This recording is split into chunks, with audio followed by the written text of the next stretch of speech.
Hello दोस्तों, नमस्कार। आप सभी का हमारे यूट्यूब चैनल पर स्वागत है। यदि आप लोग क्लास 12th बायोलॉजी स्टूडेंट हैं और 2025 में एग्जाम देने वाले हैं, तो आज का वीडियो आप सभी लोग के लिए बहुत ही इंपॉर्टेंट रहने वाली है, क्योंकि यहाँ पर मैं आपको क्वेश्चन भी करवाता हूँ, साथ ही में उसका उत्तर भी मैं आपको बताता हूँ कि किस क्वेश्चन में आपको कितना लिखना है, क्या लिखना है, कैसे लिखना है, सारी चीज़ें मैं आपको बताता हूँ। तो इसीलिए आप वीडियो को शुरू से लेकर के अंतिम तक देख ही लीजिएगा, बहुत ही ज़्यादा इंपॉर्टेंट वीडियो होने वाली है। क्योंकि यदि आप अपनी क्लास 12th की बायोलॉजी में 70 में बिल्कुल लाना चाहते हो पक्का, तो फिर आपको इस वीडियो को शुरू से लेकर के अंतिम तक देखिएगा। आपको सारी चीज़ें मैं आपको यहाँ पर समझा दूँगा। तो हम लोग क्लास 12 बायोलॉजी की पूरी किताब से आपको सबसे ज़्यादा इम्पोर्टेंट आपके लघु उत्तरीय प्रश्न होते हैं, जो कि आपके बोर्ड परीक्षा में 2 और 3 नंबर के लिए आते हैं, उन प्रश्नों को कर रहे थे। और इस सीरीज़ में अभी तक हम लोगों ने पार्ट नंबर 6 तक देख लिया था।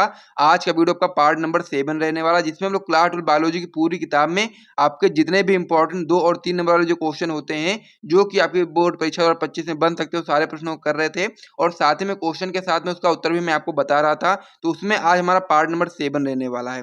उससे पहले की यदि हम लोग बात करें, तो हम लोग क्लास 12 बायोलॉजी की पूरी किताब में आपके जितने भी इंपॉर्टेंट बहुविकल्पी प्रश्न होते हैं, सारे हम लोगों ने आपको करवा दिए हैं। यदि आप लोगों ने नहीं देखा तो प्लेलिस्ट में जाकर के चेक कर सकते हो। उसके यहाँ पे क्लास 12 बायोलॉजी की पूरी किताब में आपके जितने भी इंपॉर्टेंट अति लघु उत्तरीय प्रश्न होते हैं, उसको भी मैंने करवा दिया है, क्वेश्चन आंसर साथ में सारे आप जाकर के चेक कर सकते हो। 80 से 85 प्रश्न बनते थे, सारे मैंने करवा दिए हैं। उसके बाद में फिर हमारी सीरीज ये वाली स्टार्ट हुई, जिसमें हम लोग क्लास 12 बायोलॉजी की पूरी किताब में आपके जितने भी इंपॉर्टेंट 2-3 नंबर वाले क्वेश्चन होते हैं, उनको करना स्टार्ट कर दिया है।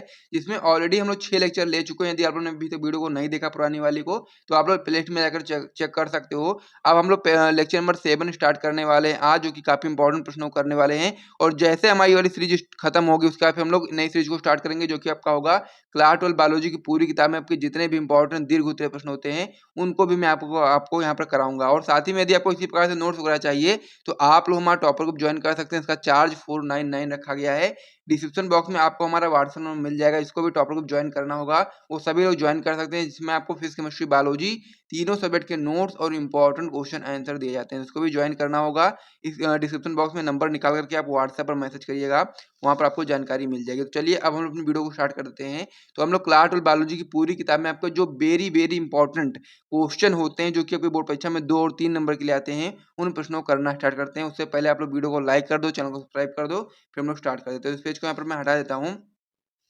तो आज के जो हमारे इंपॉर्टेंट क्वेश्चन होने वाले, उसमें जो सबसे पहला जो सबसे ज़्यादा इंपॉर्टेंट क्वेश्चन होने वाला है, जो कि आपका होने वाला डीएनए तथा आरएनए में अंतर स्पष्ट कीजिए। बहुत ही ज़्यादा महत्वपूर्ण क्वेश्चन आपका ये होता है। हर साल आपकी बोर्ड परीक्षा में क्वेश्चन आता है, चाहे 1 नंबर में आए, चाहे 2 नंबर में आए, चाहे 3 नंबर में आए, लेकिन क्वेश्चन आपका हर साल आता है। कोई ऐसा साल नहीं जिस साल ये क्वेश्चन ना आया हो। तो ये क्वेश्चन बहुत ही इंपॉर्टेंट है और बहुत ही ईजी तरीके से मैं आपको इसका आंसर भी बताने वाला हूँ, कि आप इसको 5 मिनट में याद कर लोगे। आपको 1 मिनट भी ज़्यादा नहीं लगेगा, 5 मिनट में आप लोग आराम से याद कर सकते हो। केवल आपको पढ़ना है और आपको तुरंत याद हो जाएगा। बहुत ही ईजी वे मैंने इसका आंसर बताया है। तो क्वेश्चन आपका है, डीएनए तथा आरएनए में अंतर स्पष्ट कीजिए। तो इसको हम लोग ना अंतर स्पष्ट करना है। सबसे पहले आप लोग हेडिंग लगा दोगे उत्तर में, डीएनए इधर साइड और इधर साइड आरएनए। इसी प्रकार से आपको अपनी कॉपी में लिखना है बोर्ड परीक्षा की, ताकि आपको पूरे मार्क्स मिले। ठीक है, उत्तर में आप लोग बताएंगे सबसे पहले डीएनए के बारे में, कि जो डीएनए होता है ये आपका मुख्य रूप से केंद्रक में पाया जाता है। ये चीज आपको पहले से पता होगी कि जो डीएनए होता है वह आपका मुख्य रूप से केंद्रक में पाया जाता है। दूसरा, इसमें जब आरएनए जो आपका होता है, उसमें पहले पॉइंट में आप बताएंगे कि यह मुख्य रूप से आपका कोशिका द्रव्य में पाया जाता है। तो ये आपका पहला पॉइंट हो गया।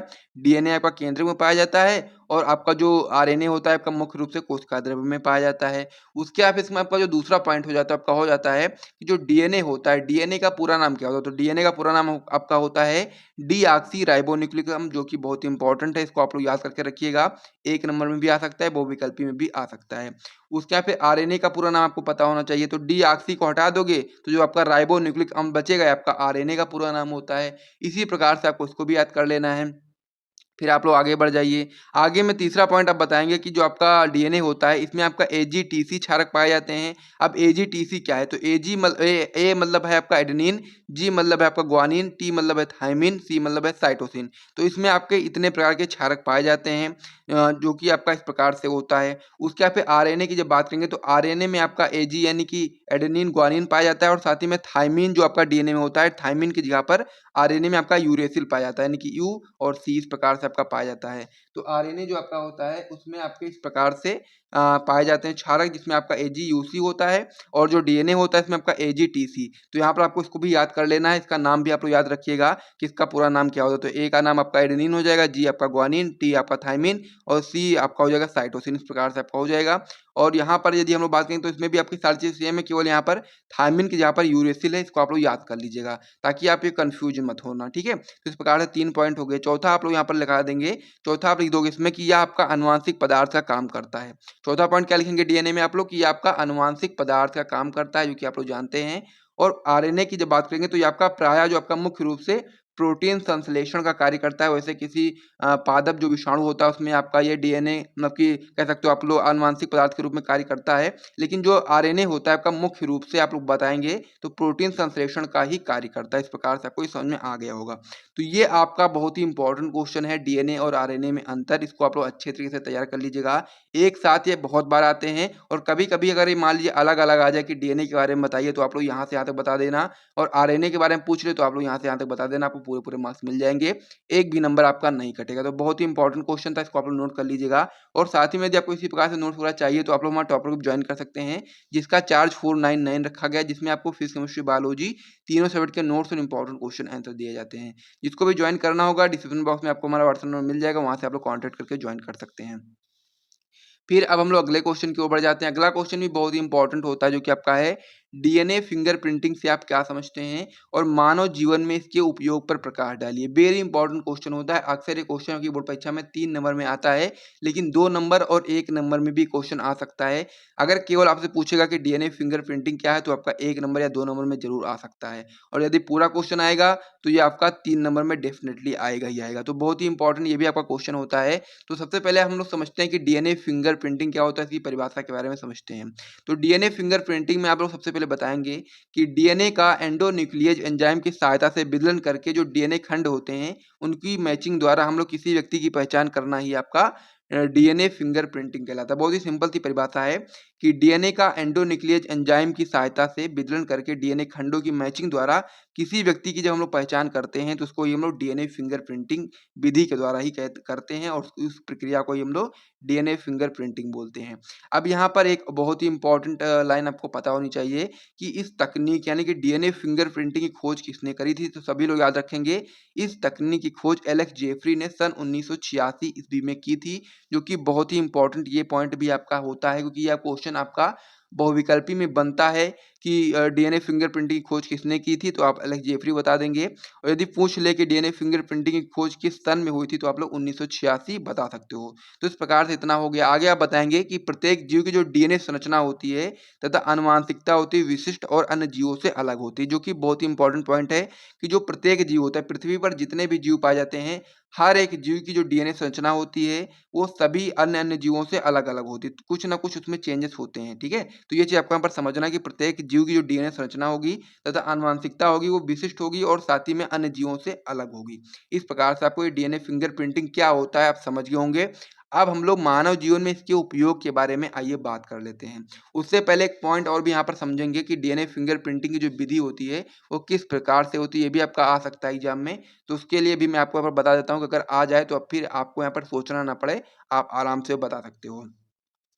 तो डीएनए फिंगरप्रिंटिंग की विधि में आप लोग बताएंगे सबसे पहला पॉइंट कि डीएनए को सबसे पहले पृथक करना होता है। अब डीएनए आप लोग शुक्राणु से भी पृथक कर सकते हो, रक्त से भी पृथक कर सकते हो और कंकाल से भी ले सकते हो, यानी कि डीएनए आप लोग इन तीनों चीज़ों से में से ले सकते हो। या तो आप शुक्राणु से ले लो या फिर रक्त से ले लो या फिर कंकाल से ले लो। तो सबसे पहले आपको डीएनए फिंगरप्रिंटिंग की जो विधि है इसमें सबसे पहले डीएनए को आपको पृथक करना होता है, जो कि आपका शुक्राणु, रक्त या कंकाल से आप पृथक कर सकते हो।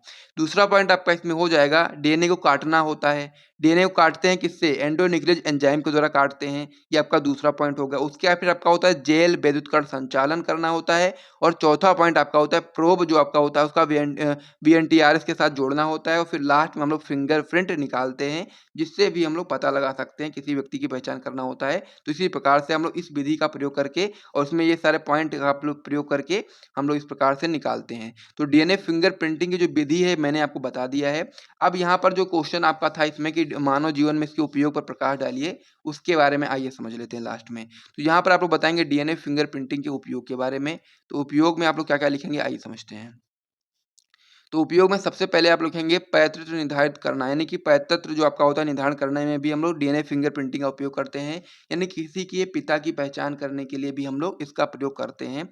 दूसरा पॉइंट आपका व्यक्ति को निर्दोष साबित करने में, जैसे कि मान लीजिए कोई भी घटना घटती है, तो वहाँ पर क्या होता है कि फिंगरप्रिंट कभी-कभी आ जाते हैं, आप लोग मूवी वगैरह में देखते होंगे, तो उसकी वजह से क्या होता है कि अगर मान लीजिए दोषी है व्यक्ति, तो दोषी पकड़ा जा सकता है अगर उसका फिंगरप्रिंट निकालेंगे, और यदि व्यक्ति निर्दोष है तो उसको निर्दोष साबित करने में भी डीएनए फिंगरप्रिंटिंग का बहुत ही बड़ा योगदान होता है। तीसरा पॉइंट आपका इसमें होता है हत्या, बलात्कार जैसी घटनाओं में दोषी की पहचान करने में भी हम लोग डीएनए फिंगरप्रिंटिंग का उपयोग करते हैं। यानी कि जब हत्या होती है या फिर बलात्कार होता है, तो उससे क्या होता है कि उससे भी हम लोग पता लगाते हैं, दोषी की पहचान करने के लिए हम लोग डीएनए फिंगरप्रिंटिंग का उपयोग कर सकते हैं।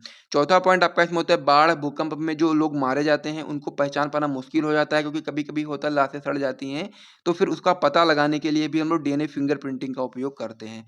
तो इस प्रकार से आपका ये डीएनए फिंगरप्रिंटिंग क्या होता है, उसे भी मैंने आपको समझा दिया है। इस वीडियो में हमें यही क्वेश्चन करने थे, जो कि बहुत ही इंपॉर्टेंट है। इन दोनों क्वेश्चन को आप बिल्कुल भी स्किप मत करना, ठीक है? तो फिर हम लोग मिलेंगे नेक्स्ट वीडियो में और भी इंपॉर्टेंट प्रश्नों के साथ में। तब तक यदि आपको वीडियो पसंद आए तो वीडियो को लाइक करिए, चैनल को सब्सक्राइब करिए। मिलते हैं नेक्स्ट पार्ट में, तब तक के लिए जय हिंद।